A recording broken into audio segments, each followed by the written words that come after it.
Hello everyone, it's Sal, Stretford Post. How you all doing? And welcome to another episode of Breaking Dawn. I hope you're all doing good. Hope you're all doing fine. Thank you so much for joining me on this Saturday morning, isn't it, guys? It's Saturday morning. Let me get myself prepared. Listen, guys, I didn't walk in until literally, let me get my mic closer to my face. There we go. Look, I didn't walk in until literally 5 o'clock last night. So literally, I'm just back, guys. I'm back from the elements and stuff, been flying everywhere, of course, guys. But let's get straight into it, guys. Before I start, please don't forget to subscribe to the channel and smash a like on the video, you absolute legends. Thank you so much, you people. Now, guys, look, I want to get into it, obviously. Coming back this morning, reading the quotes from Ruben Amorim about Manchester United, we're not ready. And obviously, the key quote, we're going to suffer again. Of course, now I want to give my spin on things, of course, because at the end of the day, you know, that is why I'm here for, guys. But what in regards to the suffer thing, I've seen a lot of people quoting that. We're going to suffer. Well, yeah, no shit, Sherlock. We are going to suffer because at the end of the day, if Ineos are not going to back Manchester United, what do you expect us to do? Is it going to change from last season? Ruben Amorim deep down knows that Manchester United are not going to change next season. You know, if we have the same players there, he knows that these players are the same players that were there that flopped last season, that embarrassed us last season. So what do you want him to say? What do people want him to say? Do you want him to say, no, we're going to be great next season. We're going to win the title next season. What do you want him to do? He's got what? Well, he's got two players in this summer, right? We came 15th last season, and what do you expect? What do you expect him to say? He's basically giving you an indirect insight into what Manchester United are right now. You know, and that's what it is. And he's saying it in his own way, suffer. I know people don't like that word, suffer. We suffered a lot last season, and we're going to suffer again this season unless Ineos and the Glazers back this manager. And that's what we have to understand, because this is what it all boils down to, doesn't it? Ineos and the Glazers, guys. Absolutely. And I don't want people turning it around, blaming Ruben Amorim, quote tweeting that little word there, that buzzword, suffer. You know what I mean? Because that's what people are doing. We're going to suffer. What do people expect? These players are going to miraculously turn it around and become world-class players? I don't think they are, mate. Absolutely not.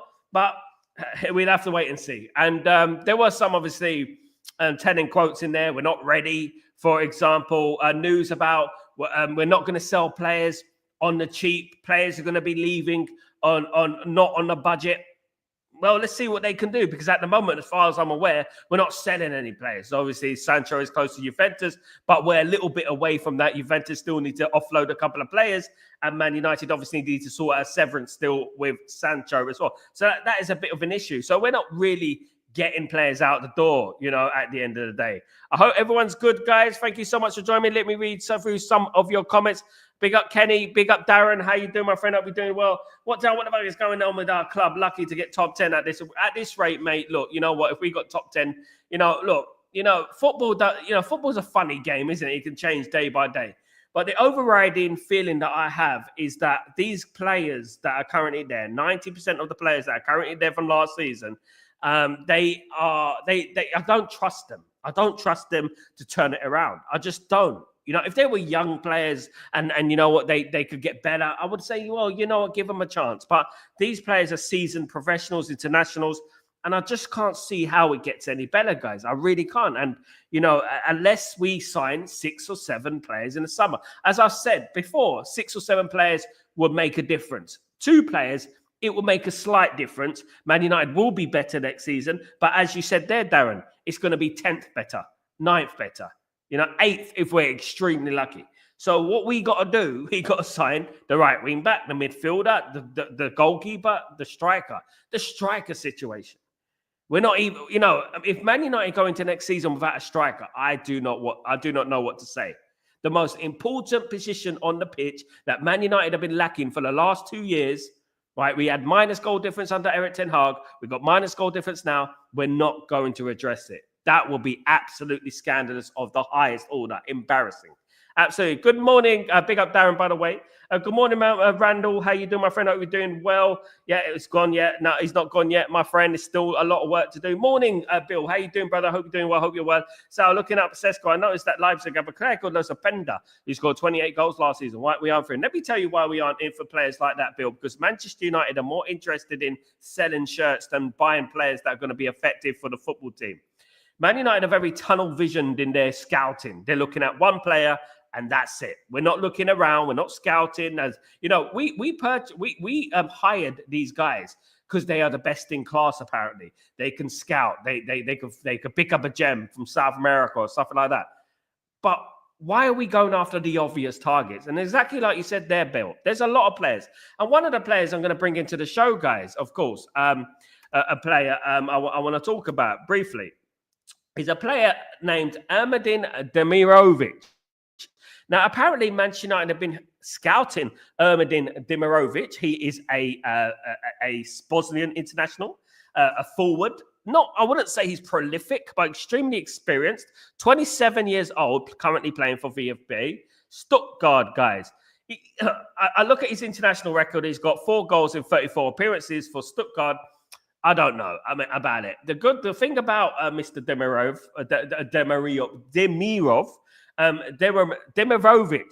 I'll get it right. Demirovic. The thing about Demirovic, Ermedin Demirovic, he can play as a centre forward, but he can play a right winger and a left winger. Now, look, he's 22 million euros. He's ranked at that price. So that is sort of the range that Man United are going to be looking for at the moment. You know what I mean? At the end of the day, we're cheap as chips right now. And that kind of money lights up, obviously, Ineos and Sir Jim Ratcliffe if they see that price. Oh, how much is it? 22 million? Yeah, absolutely. Now, this begs the question. Man United could be turning to the Bundesliga to look for players. Now, look, you can find absolute gems in the Bundesliga. I want to say this, right? The likes of Ekitike and the likes of these players who've left the Bundesliga and done really well and left for a lot of money. And what I would say is that why are Man United not doing this? Why are they not signing players from various clubs around the world, finding these gems like the Bundesliga does? You look at Borussia Dortmund, you look at Leverkusen, you look at Stuttgart, you look at these teams. Why are we not finding gems like they can find? You know, we're just not very good at scouting anymore. Now, Man United used to be very good at scouting. We all know about Peter Schmeichel, and Solskjaer, Ronnie Johnson, Edinburgh, you name it. You know what I mean? And we were very good. Now we're not. We're even back in the day, like when we signed Diego Forlan, you know, and players of that ilk, Chicharito, players of that ilk, we were scouting. But we don't seem to be doing that. And when you're looking at a striker, you will find strikers around the world. You will find strikers to put that ball in the back of the net effectively. There are many strikers around the world who can do that job for Manchester United. In particular, if they play in front of the likes of Mbeumo and Cunha, you're gonna see, you know, that player score goals. Now, what I don't want to see, and what was hinted at yesterday in the press conference, is that Cunha may be used as a centre forward for Manchester United. Now, what do I make of that? I don't like the idea. The reason is because we signed Cunha as a number 10, and I don't want to be shoehorning players into positions again. I don't want that. I want players playing in their correct positions, and I don't want us to be using any excuses next season. This is the thing about Safa. And this is what I'm saying, you know, and this is what people have to understand the context. I don't want people turning against Ruben Amorim next season, but I'm already seeing people turning against him after one press conference, right? I'm already seeing that. And to be honest with you, I just think it lacks intelligence. I really do. I think it lacks intelligence. I think it lacks objective thinking, critical thinking about what he actually means. He's basically telling you that I haven't got the squad that I need. And people just turn it around and say, oh, we're going to suffer, etc. Now, speaking of transfers, and Man United obviously want to sell some players, obviously, so we can bring in some players, which we seem incapable of doing unless it is a loan, of course, guys. Absolutely. Ruben Amorim obviously did say we're going to suffer, but he also spoke about not selling players at a cheap rate. So basically the likes of Garnacho, Antony, etc. will be sold at premium rate, guys. Will be sold at premium rate. Now, there is news about Garnacho coming out of the airwaves in regards to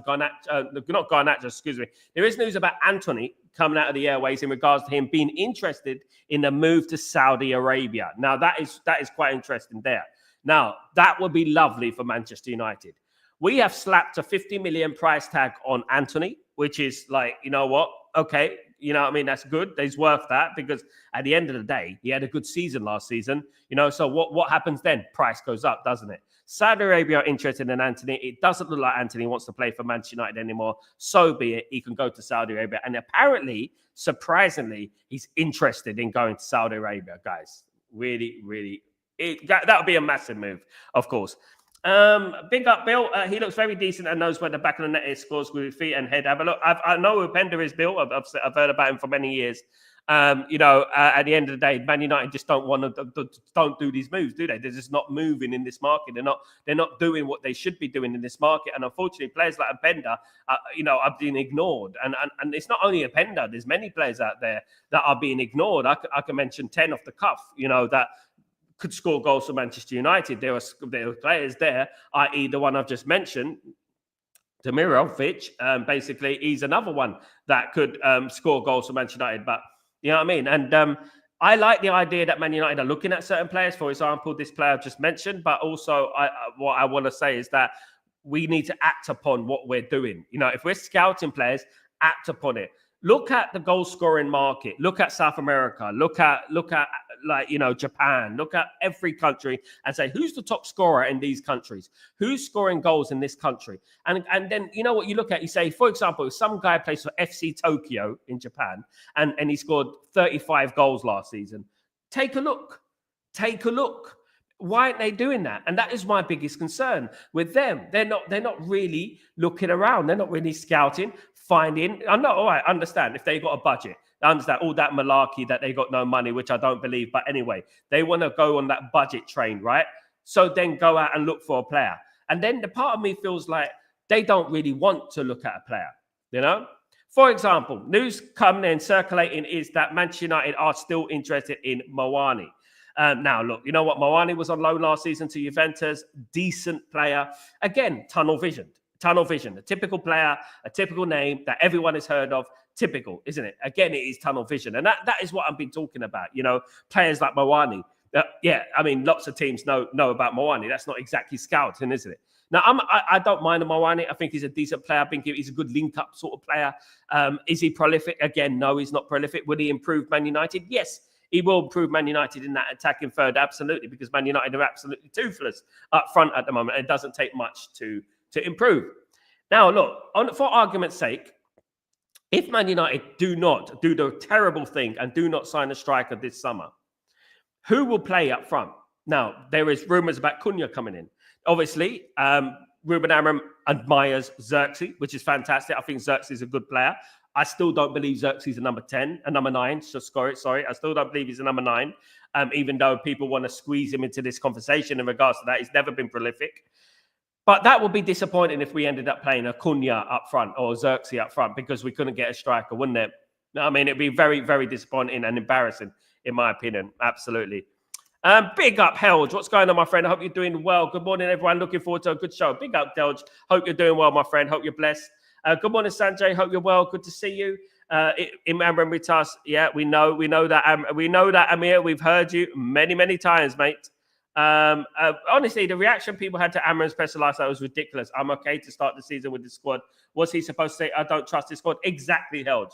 It's like they don't understand. They don't have the logic or the. I don't know what is wrong with their brains. They don't really delve deep into what people are saying. Understand exactly. If someone came up to you in someone and you say, I'm not really excited about next season, the players are rubbish, what do you think is going to happen?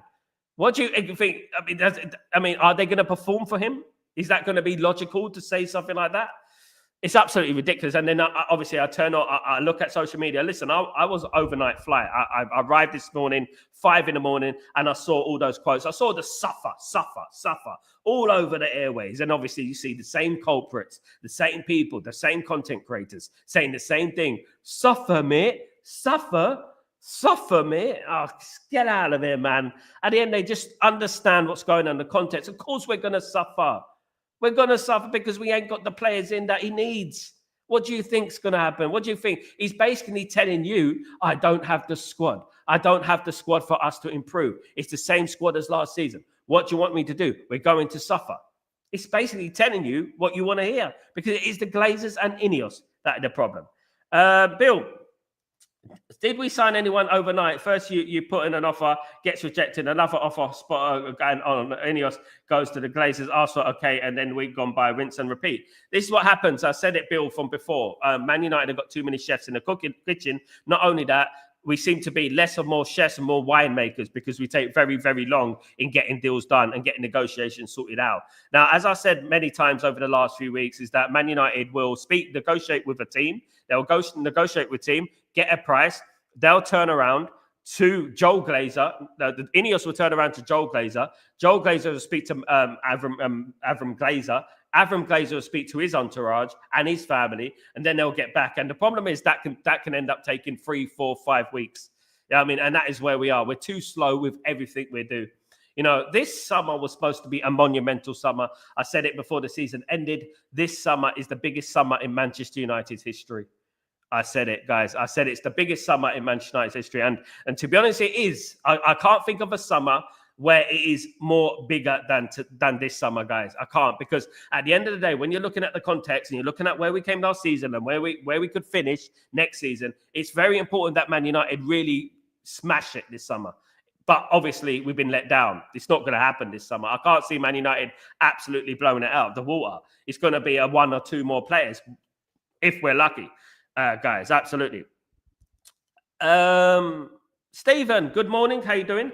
If Ruben Amorim is happy with the team and start the season, there's no struggle. We are in for another awful season. I don't think Ruben Amorim, Stephen, the thing is exactly what Helge said there. I don't think Ruben Amorim is happy with the team. He's not happy, but he's not going to turn around to you or me and say that I don't like this team. It's not good enough. You know what's going to happen at the end of the day. He's going to get sacked. You know what I mean? At the end of the day. Now, look, what he has to do is be like, calculated in what he says, like not happy. Happy is not the right word to use. Say, I'm content with what we have so far, but we need to improve many positions on the pitch. But he has said that many, many times as well, hasn't he? He said that many, many times. So reading between the lines here, reading between the lines about what he's trying to say. I mean, just because he says that doesn't mean he means it. This is a press conference at the end of the day.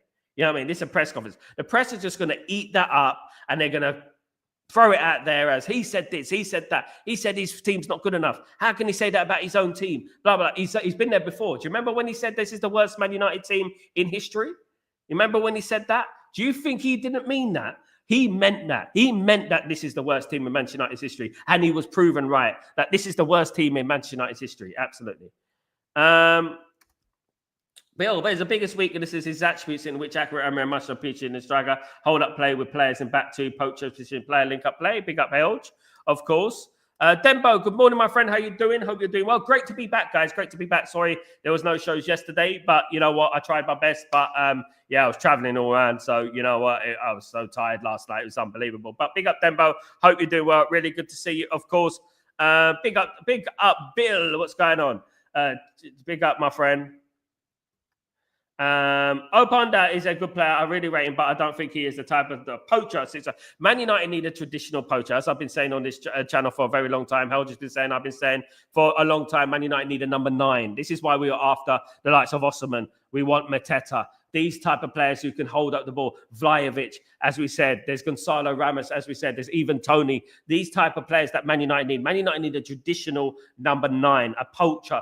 You see, goal scoring is very underrated when you think about it because people think you just tap the ball into the back of the net and things like that. It's actually a skill. It's actually something that you're born with. I believe that. I believe that some players are natural born goal scorers.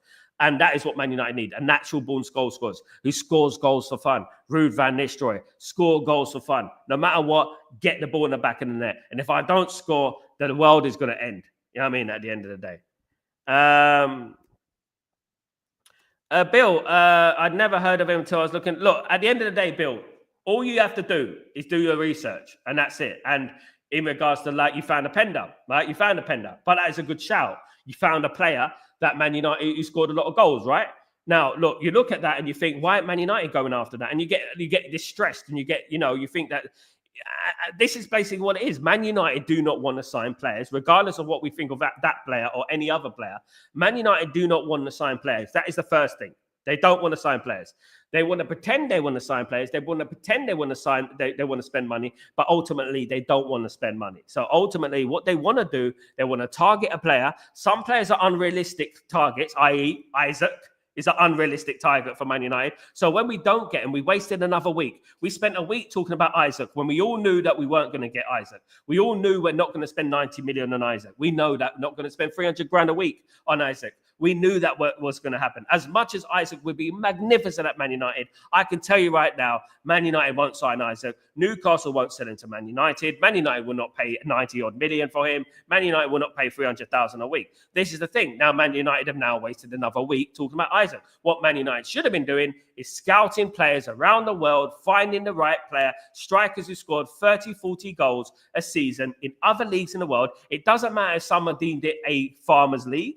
Go and look, study Japan, South Korea, these countries, Brazil, Argentina, Bolivia, Paraguay, wherever you want to look at these countries and find out who's prolific in those countries and go and bloody scout them. If you don't want to scout them, pay my ticket and I'll go and scout them for you. Absolutely, guys. That's what I would do. Big up Revert7. How you doing, my friend? Are we doing enough? 2 plays is enough, Sal? No, it's not, mate. It's not. 6 or 7. I said at the beginning of the window, I said 6 or 7 players needed to be done. Man United need a striker, they need a number 10, they need a midfielder, they need a right wing back, they need another defender to replace Lindelof and Evans, and they needed a goalkeeper. That was the minimum for me. You know what I mean? But then you got to think about the squad, and if someone gets injured, who's going to come in and stuff like that. So we needed quite a few players in, and also obviously we needed quite a few players out. Absolutely, guys, absolutely.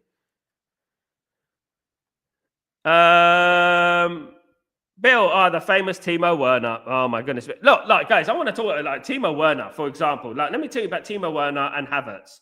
When Timo Werner and Havertz were in the Bundesliga, they were absolutely fire.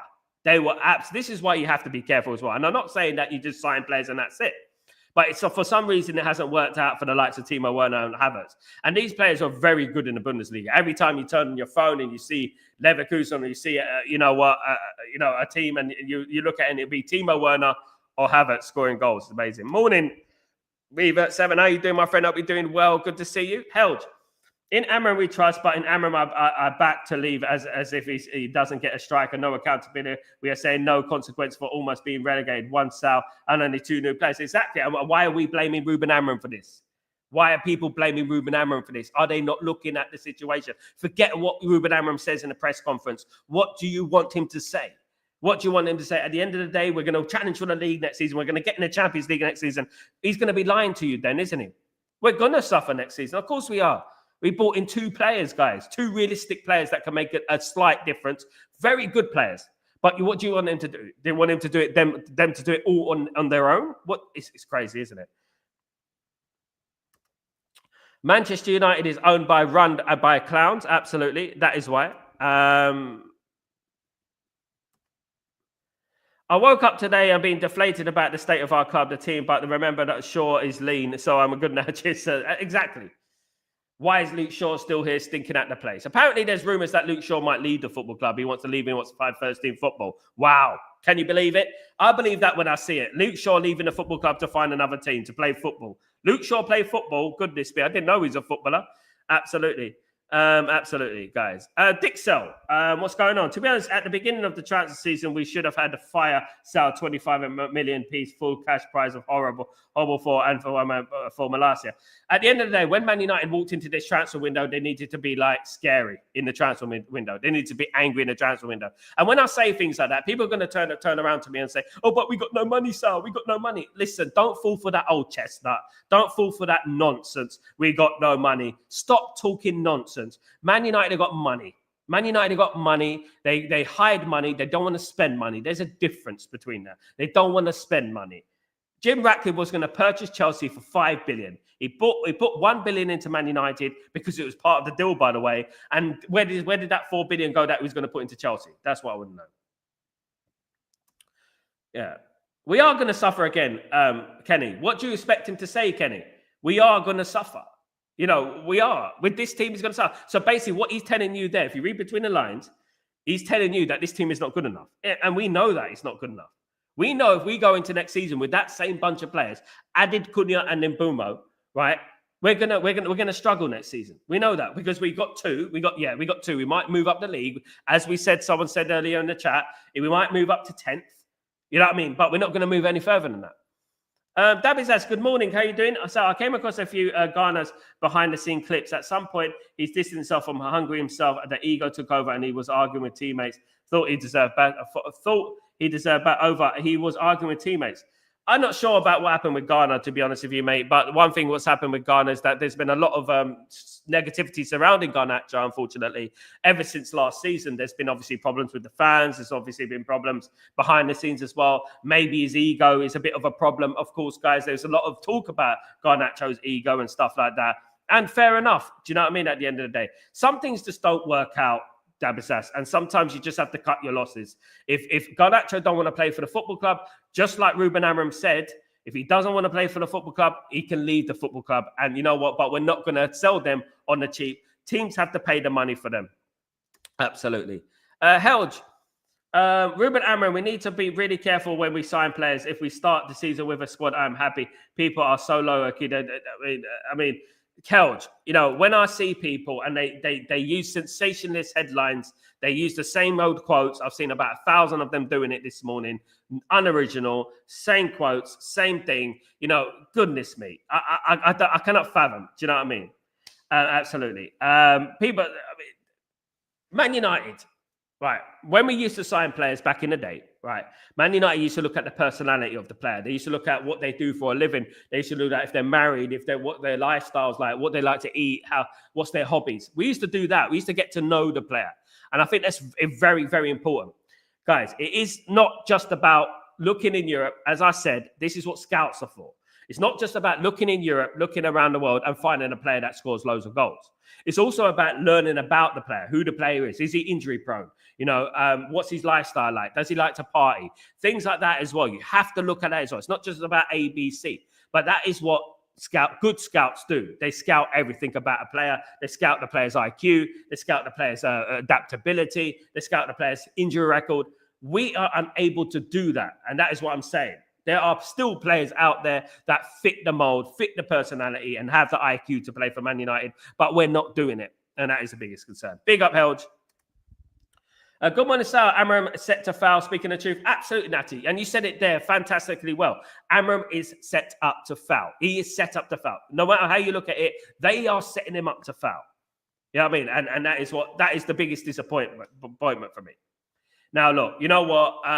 I heard yesterday Luke Shaw will be leaving the football club. Apparently, that would be good. That would be a good culture shift, of course, because he represents everything that has been wrong with Man United over the last few years. Is Luke Shaw hibernating again this transfer window?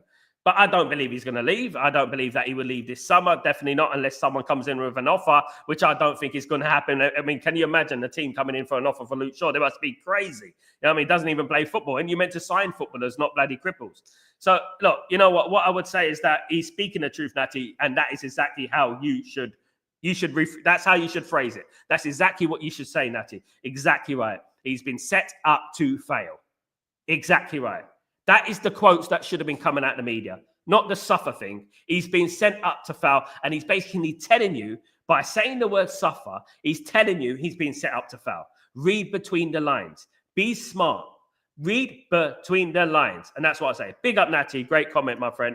Probably was jealous also of others. This is the problem, isn't it? Jealousy is a bitter thing. You know what I mean? You know, at the end of the day, embrace, don't hate. You know what I mean? Bill, I watched United in training yesterday. Rasmus tried talking with Cheeto, but Cheeto just blanked him. Sorry, Rasmus, but you know you are finished.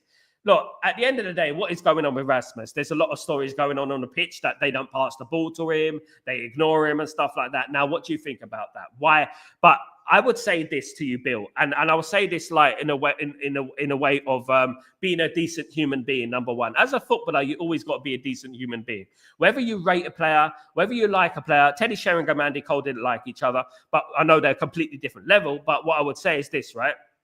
Whether you like each other, whether you admire each other, whether, you know, you always have to be kind and you always have to be supporting your teammates. That's what I'll say. This ignoring business, this bitter business, it's not how we do things at Manchester United. We don't want to do that. At the end of the day, Rasmus is not good enough. We all know that at the moment he's not good enough. Probably needs to go on loan for me. But, you know, what I would say is that if that is true in regards to the blanking and stuff like that, that could be held, that could be contextual. Something could have happened on the training field that, you know what, they had a disagreement. He had a little niggle. He got a little kick in or something like that. That could have happened. But what I would say is that always respect your teammates, regardless. We at Manchester United, we always did it, whether a player was good enough or not. We always did it. And that is how we should do things, in my opinion. Big up. Stephen, players and managers don't suffer. They get paid millions. Us fans have to deal with the banter and shit. Fans will be here for life. It's true. But in one way, you can say that, you know what, Ruben Amorim is sacrificed his career here. He sacrificed his career coming to Man United, and he will suffer the consequences. He will get sacked. At the end of the day, it depends how they love football. Ruben Amorim, I want him to suffer, like us. I want him to suffer because at the end of the day, he loves. I want him to. That proves that he loves Manchester United. If Ruben Amorim suffers, he loves Manchester United. We suffer. We know we suffer, Stephen. We're Man United fans. Ruben Amorim's not a Man United fan. Ruben Amorim's the Man United manager. Right at the end of the day, he's going to suffer as well. You can tell he means a lot to him, you know, and that's what I like about him. Cheetah needs to be disciplined for real. What was he thinking during the training? Man needs to wrestle down another player. Look. At the end of the day, Cheeto, Kenny, exactly right. This is exactly what I'm saying. Like, at the end of the day, he's a young player. He just needs to show a little bit of maturity. That's what he needs to do, rather than going into all this negative things. Because people pick up on things, just like we're picking up it on this channel. People pick up on little things, you know what I mean? And they use it against you. They spite you in the media and everything. People see everything at Man United. You see everything. And when you do something, when you blank a player or you have a little spat, you know, people are going to pick up on it. Now, look, it is context. It is context. We have to understand what we don't really know what went on and stuff. But yeah, if that is the truth, it's terrible, isn't it? At the end of the day, you saw the image. Yeah, well, it's not good. What I would say, Kenny, it's not good. I arrived yesterday at 5 a.m. At the end of the day, and I didn't see the training session. But you know what? That's not good. And I don't endorse that. I don't endorse players, you know what, who don't talk to their teammates. At the end of the day, you may not like your teammate. You may not rate your teammate. But listen, we won a treble with players. Some of the players didn't like each other. They actually despised each other. Andy Cole and Sheringham, like I said, despised each other. They didn't like each other, absolutely. Sesko said, Watkins is at 6 million. For me, it is a tough one. I would say both of them. Danero, big up Danero, by the way. I hope you're doing well. I would say both of them, but I would probably edge slightly towards Sesko. But that's because of his age and his ceiling is a little bit higher. But if someone turned around to me and said, you know what, if you could pick a player who's going to score goals in the Premier League next season, who would it be? It would be Watkins for me. So we're in a difficult place at the moment. Do you know what I mean? I don't think Watkins is worth 60 million, to be honest with you. I'll be honest with you, my friend. I'll be honest. I think he's 29 years old, going on 30, shouldn't be 60 million. I'm talking about 35, 40 million for him, not that. That's absolute rip-off. Held and suffer comment. Pep says we're going to suffer, but you have to stick together next season. Slot, Thomas Frank, it's just a general normal comment for we're going to suffer next season. Alex Ferguson used the same thing. Jose Mourinho used to use the same thing. We're going to suffer, but we're going to suffer together. We're going to suffer together. Adversity to the stars. People don't want to look at it in that light. They don't want to look at it. Just because a lot of these people, Held, a lot of these people are already Amorim out. They already got planted the seed in their heads for the Amorim out next season. Now, if we go into next season, right, without the players that we need, and we go and lose to Arsenal, you're going to see the Amorim out brigade. None of them are going to be smart enough, intelligent enough to come out and start talking about, you know what, he didn't get his players. What do you expect? This is what's going to happen. If you don't get your players, this is what's going to happen. No, none of them are smart enough to do that. Do you know what I mean? And this is what I fear for him next season. I fear for him next season that I fear that he's going to be pushed over the edge. You know what I mean? I would love Ruben Amorim to walk. I would love it to happen. I don't think it's going to happen. Obviously, there's far too much money involved in football. But I would love Ruben Amorim to walk. I would love Ruben Amorim to walk and say, listen, these guys are stingy as F, and I don't want anything to do with this. They are absolute useless owners, and walk away. Wouldn't that be great? Because when he gets sacked, he has to sign a little confidentiality agreement so that he can't say anything about the owners. He can't say it for many years, as Jose Mourinho did. Of course, Ole Gunnar Solskjaer did as well. And that is what's disappointing, you know, absolutely.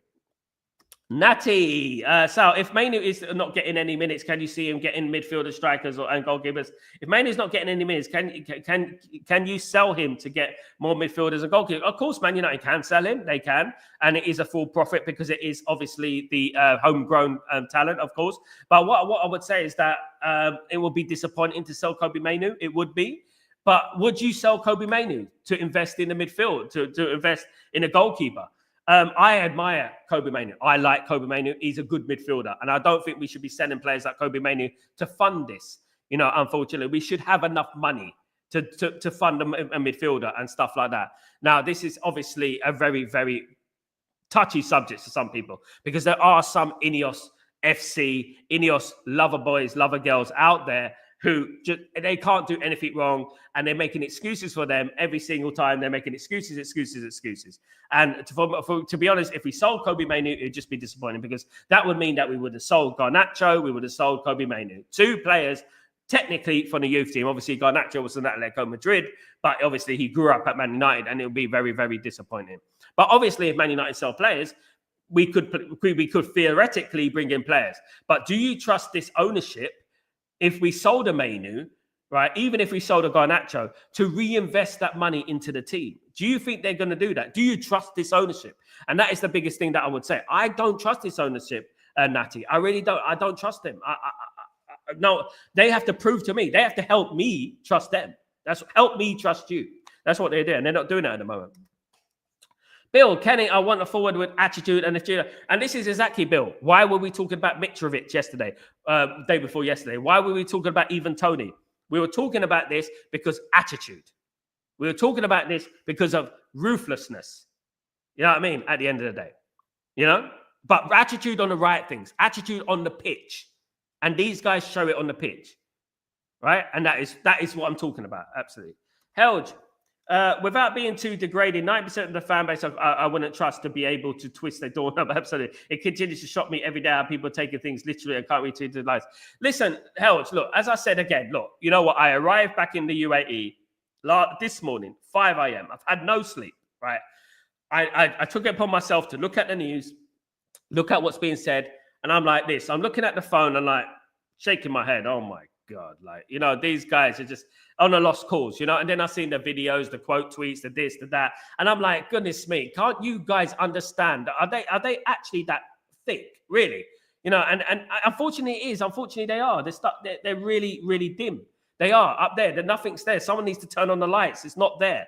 And it's either that, or they're just simply don't like Ruben Amorim, and they want Ruben Amorim to fail because they already sacrificed themselves in Ruben Amorim out, get the Portuguese fraud out and all that. They've already sacrificed themselves in that. So what it is that probably what they're doing is planting the seed for Ruben Amorim out next season, right? Now, I really pray and hope that next season, the start of the season, we get off to a flying start. It will be a dream. It would be great, because then it will shut a lot of the noise up. It would be. Start the first game of the season against Arsenal, get a shock win, and it shouldn't be a shock against Arsenal. But at this moment in time, looking at the way both teams are doing the transfer market, it would be a shock, in it, theoretically. So what I would say is that, yeah, beat Arsenal in the first game of the season, move on to City game, move on to the Chelsea game, but also beat your bread and butters like Fulham and Burnley. If they can do that, if Man United can win 3 games out of 3, you know, then you can start looking at that. You know, it'll be good, because it will settle a lot of people down. But the problem is, every time I think about backing Ruben Amorim, every time I think about, yes, come on, Ruben's army and all that, I'm thinking, but the players. It's like, but the players done this last season, but the players done that last season.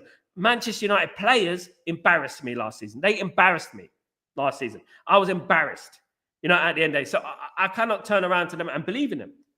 And this is one thing that all these silly little people who are talking about Ruben Amorim, quote tweeting him about the suffering thing, not reading the context, not understanding the context, not reading between the lines, those sort of people are the ones that are going to get him pushed.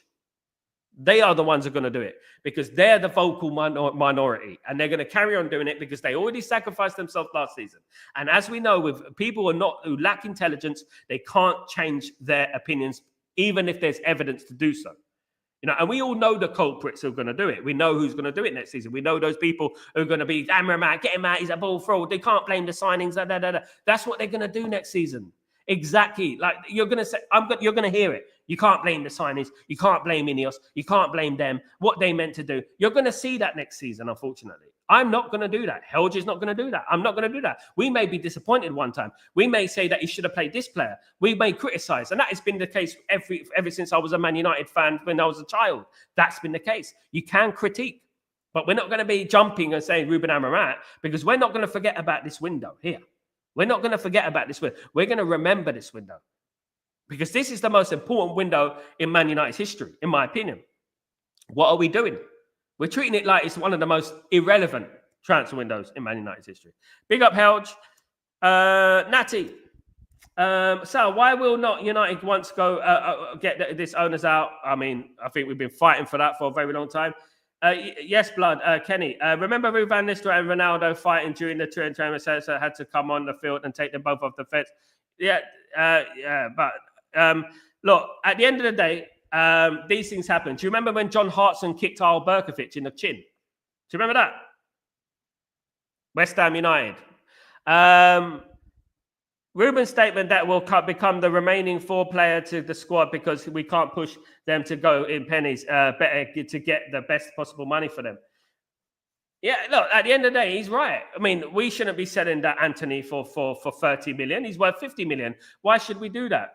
Why are Man United only the only ones who are selling players who are worth this much for less than what they're worth? Other teams are selling players for more than what they're worth. We're selling players for less than what they're worth. And he's absolutely spot on. But when it comes to the players like Sancho, of the players of that ilk, I just want them at the football club. Personally, I just want them at the football club. I want them gone. So if we accept a lower fee for Sancho and he's out the football club forever, fantastic. We move on, guys. That'd be brilliant. But he's right in a way that we do need to get the best value for money for our players. Obviously, we do. If someone comes in with a 25 million offer for Kobe Mainoo, what are we going to say? Yes, we take it. We can't do that. Unfortunately, we can't. He's a, Kobe Mainoo in his first season was what was it? Generational talent.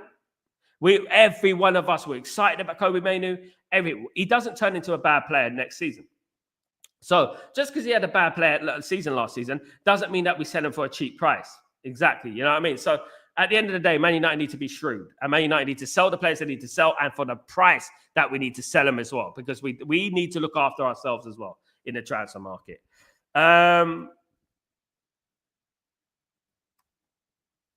Football modern style system. Kenny, can you imagine Roy Keane being told to calm down? We need fighters. Roy Keane always used to grab players by the shirt, by the way, on the pitch. You know what I mean? My wife just asked me if I was listening to Alexis Salas. I said, no, just Sal. Big up Lee Davis. How you doing, my friend? Good to see you back, my friend. Good to see you. Of course, held. This was something I thought about yesterday. What your thought about it? Yes, I want and we need a new number 8. But with Cass not leaving, are we having a new number 8? Ugarte, Mainoo, Cass for one position. We're not going to have a new number 8, Elge. I've been saying it like for a while now that Man United are likely to sign a midfielder because of this, because we still got Casemiro, Mainoo, Ugarte. And then you think about the likes of, obviously, Bruno, who plays there, Collier, who could play there, Kono, who could play there as well, unless he goes on loan. You look at that and you think, yeah, that's true. And Tyler Fletcher, young players coming in as well. Like, I just can't see Man United signing a midfielder unless we sell a midfielder. At the moment, what I believe and what I've been told is that Man United are looking for a striker, looking for a goalkeeper. That's what it is at the moment. And if we've got any change left, we're going to go after a midfielder. But you're absolutely right, Helge. It is like we got Mainoo, we got Ugarte, we got Collier, we got all these players. Are they going to be fighting for one position? One needs to leave, doesn't they? Who would you want to leave? Which player? I think we should have moved on Casemiro, to be honest. I think, in my opinion. Hoping I'll be proved wrong, but Bruno at centre mid will be a disaster in the Premier League. I hope I'm proved wrong as well, Viva at 7, but I tend to agree with your opinion. I don't think he's a number 8. I like Bruno Fernandes, but as a number 10. And I think if Bruno Fernandes can't play as a number 10, he shouldn't be squeezed into the team just because it's Bruno Fernandes. And that's exactly what we've been talking about for the last few weeks, is that we shouldn't be shoehorning players into the team because they're mates race. They're, friends with Ruben Amorim. They're the same countryman. They speak the same language. They shouldn't be. The players should play what is best for the team. If Bruno Fernandes playing as a number 8 is bad for the shape of the team, he shouldn't be playing as number 8. Just because we've got Mbeumo and Cunha. Now, what I can envision, guys, I don't know what you think, but what I can envision is that Cunha moves to number 10, moving Bruno into that number 10. Cunha moves to number 9, and he's going to bring Bruno into that number 10 position. That could possibly happen as well. Probably better than playing Bruno as a midfield if you're being honest. But what I would say is that could possibly happen as well. Natty, so in the press conference, their question is absolute bullshit. Why they ask questions about Shaw? At the end of the day, this is what they do. Man United are there. Man United pressers are there to dig the hole. They're there to add salt into the wound, so to speak. And they want to create headlines. That's what they want to do. They know that speaking to the Man United manager, if he says anything off turn, if he says anything that could be blown up, just like the word suffer, right? They're going to use that. And they're going to use that word to sell their papers, get media clicks, interactions, etc., etc., etc. That's what they're going to do. That's what they want to do. They want to stir the pot. They want to stir the pot. That's what they want to do.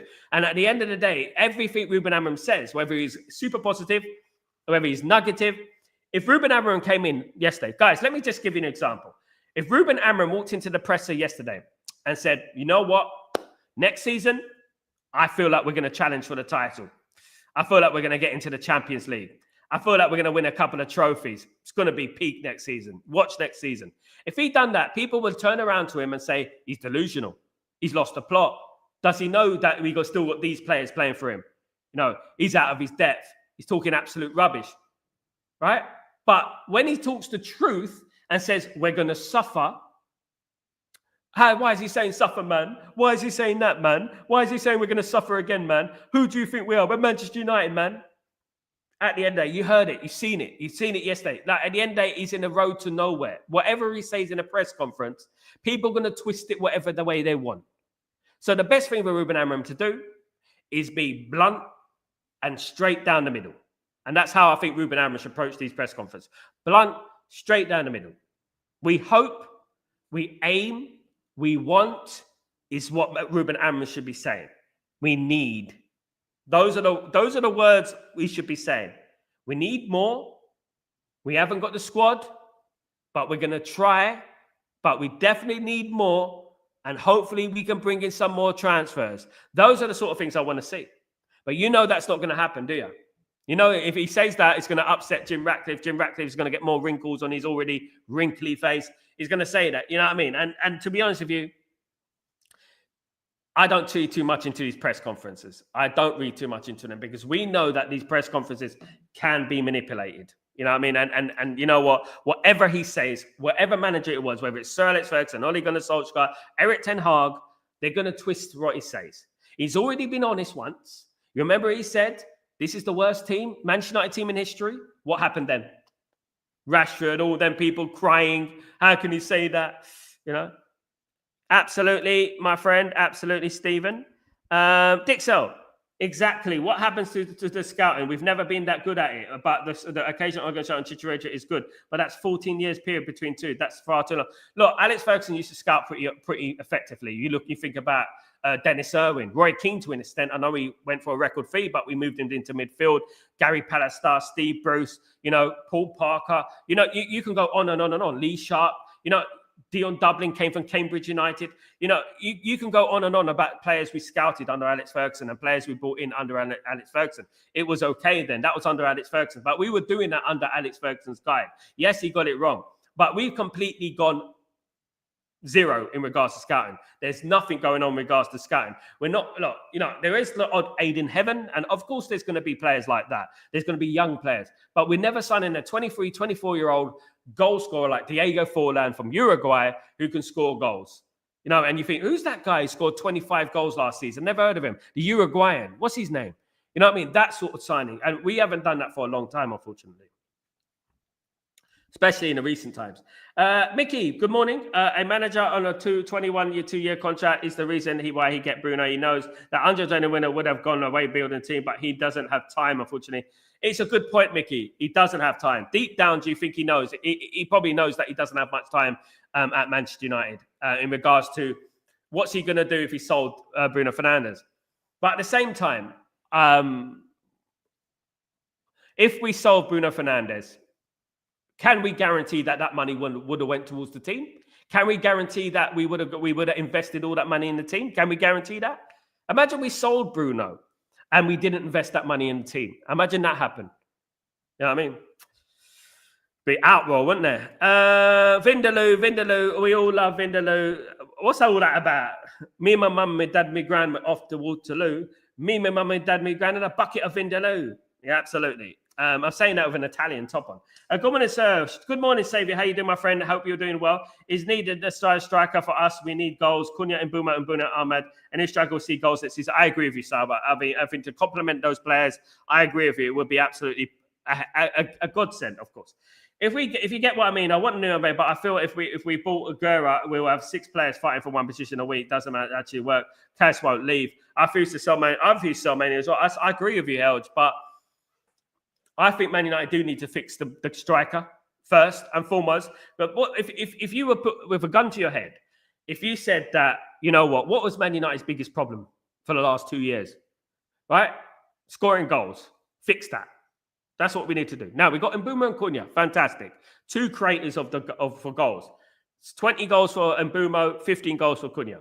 Now, what we need is a focal point. A guy who could put the ball, a gunman, who could put the ball in the back of net, a Ruud van Nistelrooy type of player. That's what we need. Yeah, and that is what Man United should prioritize. I agree with that. Man United should go for a goalkeeper. Absolutely, they should go for a goalkeeper, Helge, because the goalkeeper situation is ridiculous. I mean, Onana is not good enough.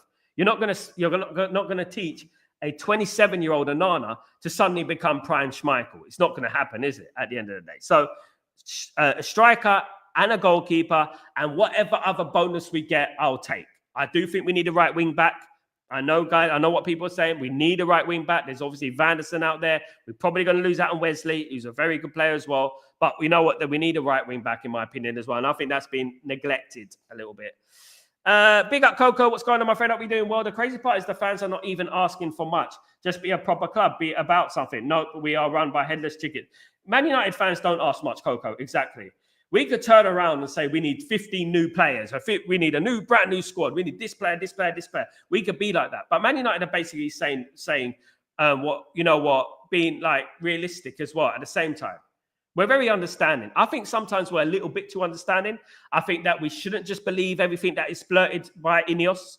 I don't think we should believe the we're broke thing. I don't believe we should be broke by Christmas.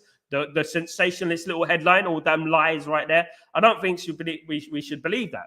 What we should do is hold them accountable for not fixing the positions that contributed to Man United coming 15th last season and losing the Europa League to one of the worst Tottenham sides I've ever seen.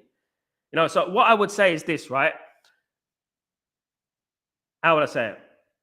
Man United are asking for a striker. Man United need a striker. We've been asking for a striker for a while. We need a striker. Good. We've got Mbeumo and Cunha. Fantastic. Can't wait to see them play. But need a striker. Man United needed a goalkeeper. Now, if Man United's had a goalkeeper, a striker, Mbeumo and Cunha, right? People will be looking at it. And I'm not just talking about any striker. A striker that's proven to put the ball in the back of the net. If we sign those players, that's only 4 players, guys. Only 4. People will look at it and say, well, at least we fixed some key positions right there. You know what I mean? And that, even though we might need to sell a couple of midfielders and bring in another midfielder and, you know, and things like that, even though we may need to do that. But people, Man United fans, a lot of the fans out there will be content. And we shouldn't be content, but they will be content. And they don't ask for much. You're absolutely right. Man United fans don't ask for much. The best fans in the world, the good ones. Should have sold Bruno. Yeah. Big up, Kenny. Ineos with another poor transfer window. I think, look, we've said it. I would be fair with them. I'll be fair. The first transfer window, they were relatively okay, you know. Unfortunately, backed the wrong guy. But, you know, what I would say is that Mazraoui was a good signing, in my opinion. Ugarte is still up for debate. Obviously, he's got a big season this season with a full preseason under his belt. But what I would say is that, you know, that first preseason window, their first window was like sort of like a honeymoon period for them. It was like a honeymoon, wasn't it? You know, now the honeymoon period is over. They're going back down to default settings on what they really are. You know, and this season, we heard the stories in January that we're going to go into next summer and we're going to clean the mess up and we're going to fix things. We heard it in January. So we took that as gospel. Sort of a cautiously gospel. So basically, we took that as the truth. We're going to wait until the summer. And exactly what I said in January, I'll see them in the summer. I'll wait for them in the summer. I don't think any Man United fan out there should accept this right now. They should not accept this. Grounds need to be emptied. Stadium need to be emptied. That's what they need to do. Scan in, walk out. Create the media empty stadium. Even if it is 70% empty, 50% empty. You know, that's enough to send a message. You know? We got 1 month left. We got till the September the 1st. Absolutely, Revert 7. What are your realistic expectations? What are your expectations until 1st of July? 1st of September, sorry. I heard we're going for a nothing Guinea. I heard he's a good player. And go Wakama Ramos. Absolutely. I heard he's a good player. Absolutely. Nothing Guinea. Yeah, absolutely. Definitely, mate. Firing blanks all day long, mate. Absolutely. big up, Elge. Stephen Maguire, couldn't agree more, sir. I need to read more into it. I don't think reading. I don't think anyone should be blaming managers anymore. I'll be honest with you guys. I think we've moved on.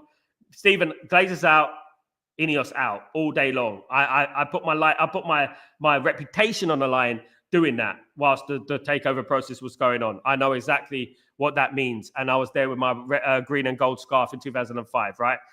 But what we shouldn't be doing now is turning against another manager. I just think it's complete, utter insanity, because I know that's what's going to happen, Steve. I know that's what's going to happen. I know that people are going to turn against this manager. I know it. I know the first game of the season, if it goes pear-shaped, God, please don't go pear-shaped against Arsenal. You know what? You know what? Those people with the knives are going to come out again. And that is where we go. Round and round we go. Now, if Ruben Amorim goes, right? Let's say we bring in another manager. Are they going to back that manager? Are we going to be in the same position again? We're just wasting life here. You know what I mean? We're too old for this. We need you to back the team, back the manager, put your money into the football club, and you may make some money back by qualifying for the Champions League. And you probably make more money back than you ever imagined, because now the Champions League is 100 million just for qualifying for it. Absolutely. 142 in the room. Boom, boom. Hit the bloody Bill. Thank you so much, Bill. Much love to you. If Isaac goes to Liverpool, it's over. He's done. Yeah. If Isaac goes to Liverpool, they've already built. If he goes to Liverpool, they built a team for the next 5-10 years, Kenny. If he goes to Liverpool, they've got Ekatike, they're going to have obviously Isaac and obviously Florian Wirtz and Kirkes and Frimpong, plus the other players that they've got in the team already who are pretty decent. You know, and you look at their squad and you're thinking that's going to be a team to dominate for many, many years to come.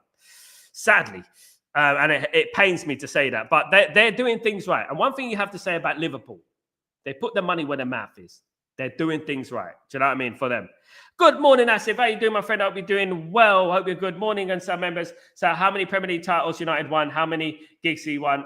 Bring them back to the club. I mean, we mean to titles. They won 13 Premier League titles, 20 titles altogether in regards to the Division 1. We won 13. Ryan Giggs has won 13. He won all of them.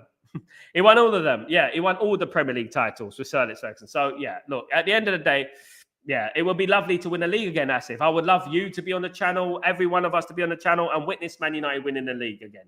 You know, it would be amazing, wouldn't it? Absolutely amazing. It'd be interesting to see where all those people disappear to. Morning, brother. Hope you're well. Glad you got home safely. Thank you so much, Gray. I hope you're doing well, brother. Everyone, can you smash the like button, subscribe buttons, and show picture? Thank you so much, Gray. You legend. Big up yourself. Of course, Mourinho basically said Martial and Shaw was rubbish and got pelters, absolutely, and was sacked for it. You know? Sacked for it, for telling the truth. He was right. Held, what do you think about the statement? I really think it's a super hot take for me on next season. Is Amorim has a job next summer? That's actually a hot take. I'm not sure he won't get sacked. I don't think, Held. But one thing I've noticed about Ineos is that they do look at social media. They're very, very rife on social media. So basically what they would do, for example, Man United want Nicholas Jackson, for example. They'll send that to social media. And they will analyze the social media interactions with that rumor. And what if it's negative, they go, no, we need to move away from that. If it's positive, yeah, let's go in for that. Unless they can't afford it, which they do, of course. So I think Man United, in regards to Ruben Amorim, it would be in danger if a whole bunch of the fan base go against him. But I like to think that they're going to back him. But what I don't want us to be content. I don't want us to say we're gonna stick with Amorim, but we're not going to sign him any players. Because again, that's just as bad, isn't it?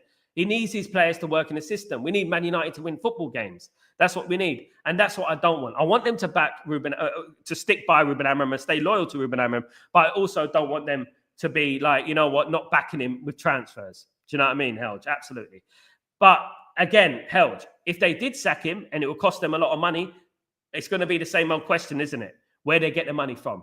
Just like where did they get the money from Ruben Amorim and Erik ten Hag? You know what I mean? There you go. Guys, thank you so much, you absolute legends, for joining me today. You absolute diamonds. don't forget to put your notifications on. Don't forget to subscribe to the channel as well if you're new, of course. And also don't forget to smash a like, guys. Again, smash a like and you know, all that sweet stuff, guys. I will be back later on for Chatterbox, guys. And yeah, I'm contemplating doing a West Ham game. Absolutely. Thank you so much, my friend Helge, for the super chat, my friend. By the way, big up Helge.